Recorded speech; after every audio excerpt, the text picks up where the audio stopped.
Members of the press, ladies and gentlemen, good afternoon. You may be seated.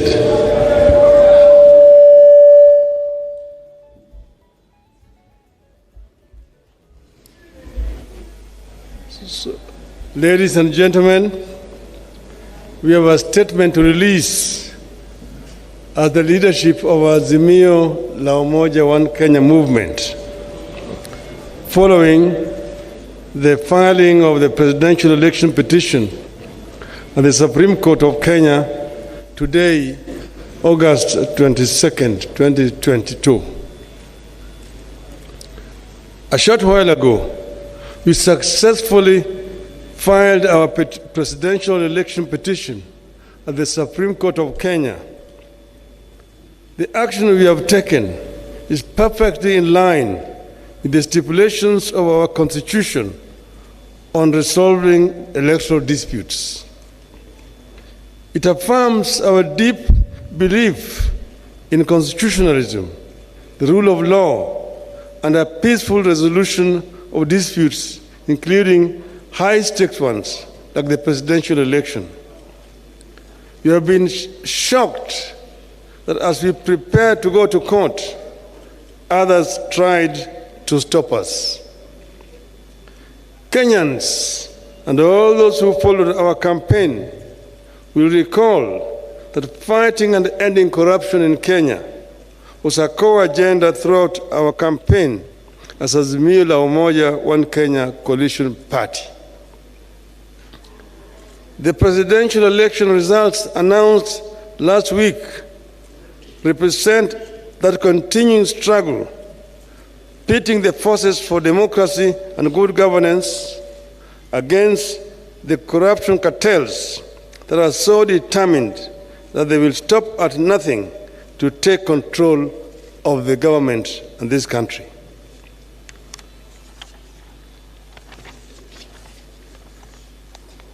This is a do-or-die battle for the corruption cartels who have everything to lose should the forces of democracy take over. The corruption cartels are prepared to compromise electoral systems, bribe electoral officials, make security systems look other way, or even kill in order to find their way to power and their ill-gotten wealth and continue stealing from the public. We believe this is what happened in this election. For the sake of Kenya's future, the corruption network must not only be stopped, it must also be crushed.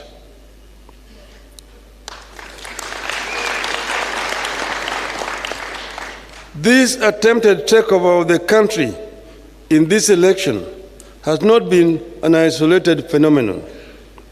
It has been in the works every electoral cycle. The corruption cartel has been intruding into our elections by not only financing specific candidates, but also by threatening or assassinating candidates and election officials.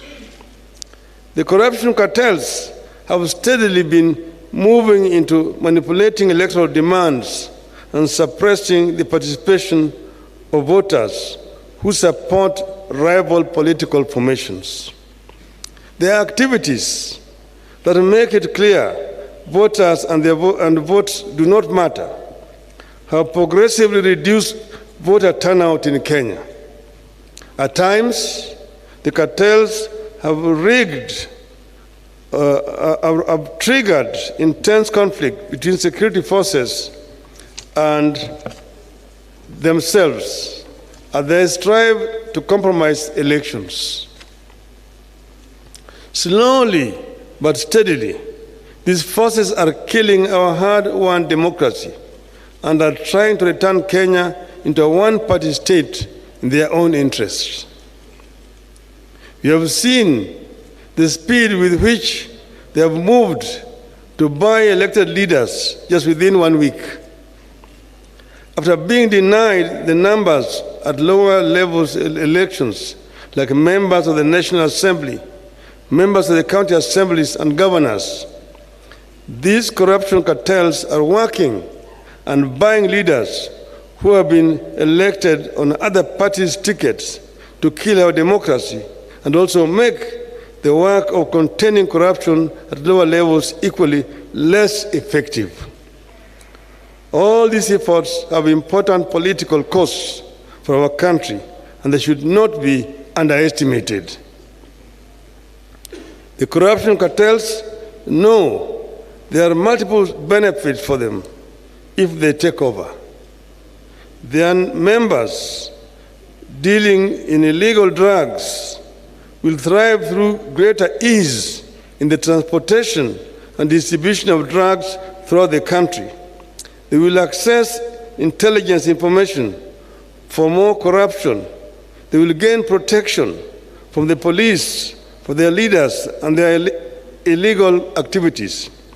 They will institute weaker or no restrictions at all for the money laundering, and they will ensure nobody else but them thrive. This potential array of favors for the cartels makes the capturing of government a profitable do-or-die venture for them. But it marks the beginning of the end of Kenya as we know it today. No nation, once captured by cartels, whether they be corruption cartels, drug cartels, gun-running cartels, or terror cartels, ever thrived or realized its full potential. The 2022 presidential election represents the most daring move by that cartel to overturn the wishes of the electorate. We refuse to allow Kenya to go that direction. It must not happen, and it will not happen.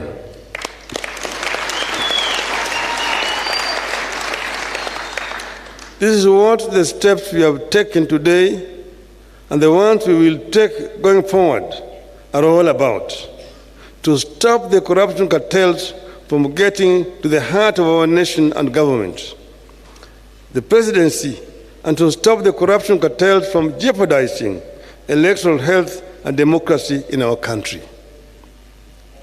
Otherwise, we'll have no country. Our supporters deserve the support of all our citizens and all the citizens and leaders of the world who believe in democracy, constitutionalism, and the rule of law. This is the time to walk the talk.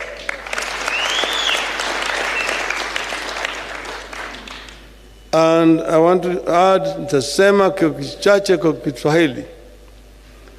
Leo tumefikisha kesi yetu mbele ya mahakama kuu taifa letu juu ya yale janga ambayo imefanyika katika uchaguzi ambayo tumefanya wiki mbili iliyopita.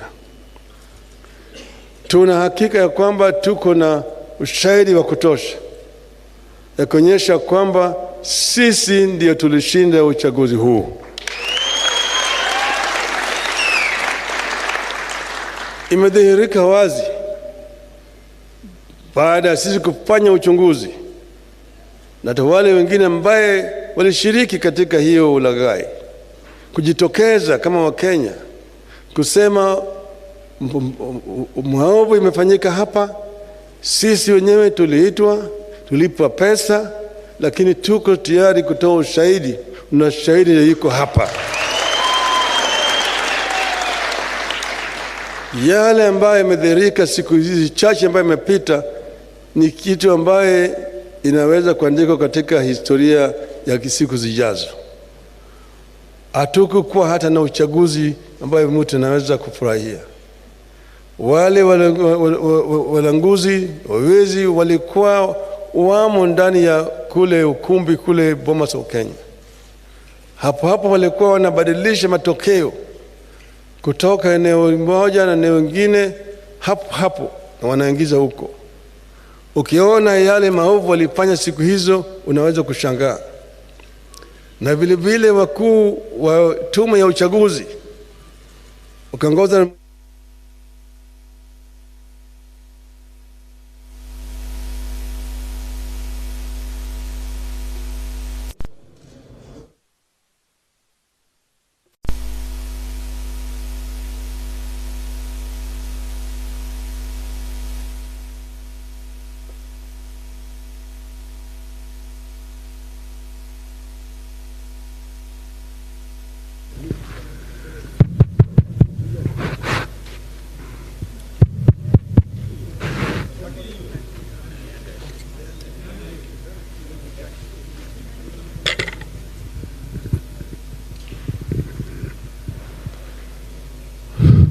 samaha. Tumesema ushahidi tuko nazo ya kutosha kuonyesha yale maovu yalifanyika. Na tumesema vile vile hata wakuu wafanyikazi wa tume ya uchaguzi wakaongozwa na yule mwenyekiti wao walifanya maovu mengi zaidi. Ukiona mwenyekiti mwenyewe akitofautiana na wanachama wake na kutangaza hata kama ma constituencies 31 kutoka yale kwa hajaweko pale, na aibu kubwa kwa demokrasia ya Kenya. Lakini tunatoa shukrani kwa Wakenya kwa kusimama imara na vile vile kuonyesha utulivu wakati huu. Tunasema Wakenya wangoje wawe na subira. Maana yake tunasema subira huvuta heri. Tuna hakika ya kwamba mwishowe ukweli itajulikana, na hiyo ukweli itapata sisi huru.